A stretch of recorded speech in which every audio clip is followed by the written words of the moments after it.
Cabot Lodge, Ambassador to the United Nations of the United Fruit.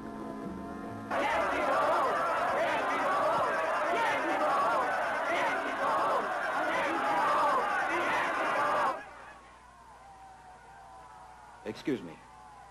A message from Washington, Mr. Ambassador.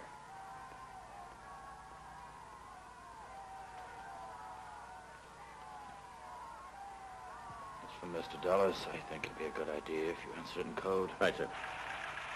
Guatemala City calling Washington, Office for Clandestine Activities. Guatemala City calling Washington, Office for Clandestine Activities.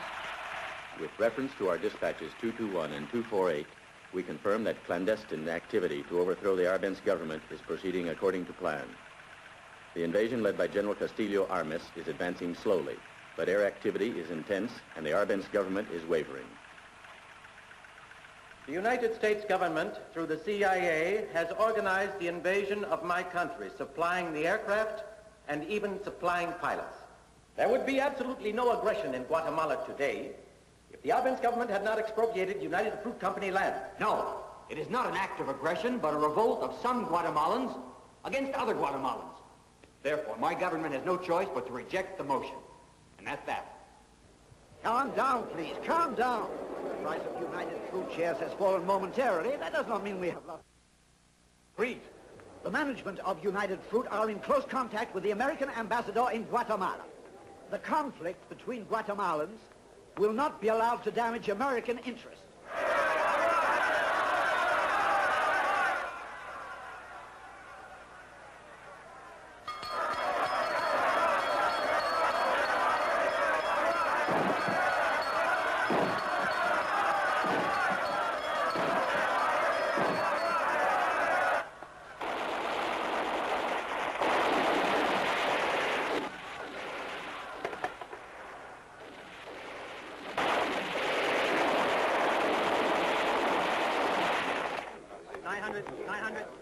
Your attention.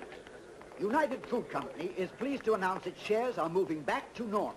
1100, 1100, United Fruit, 1200, 1200, 1200, United Fruit, 1300, 1300. The situation is now stabilized.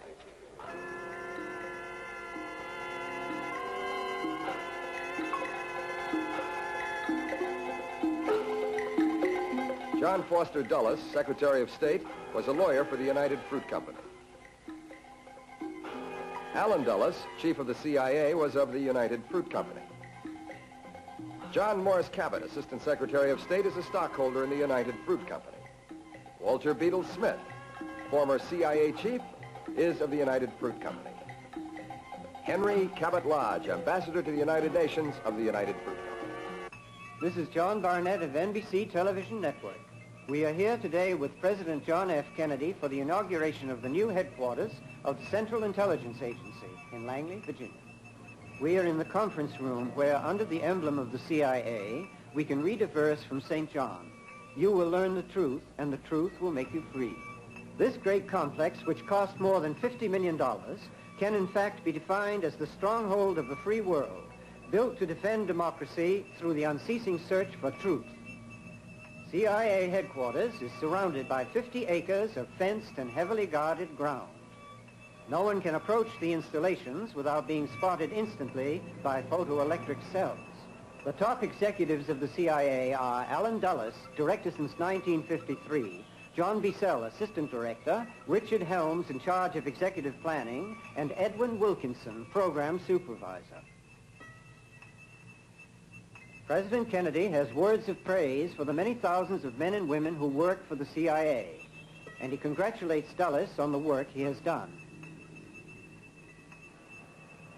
For his first visit to this complex, the President is particularly interested in the computer built exclusively for the CIA by the IBM Corporation. Every month it gathers 20 million items of non-secret information. By feeding keywords on a subject into Walnut, you can receive an answer in 5 seconds. If the President would like to try it, Walnut is also equipped with an instantaneous document reproducer, the IntelliFax. All right, then. Let's see what the brain will give us on the Cuban Revolution.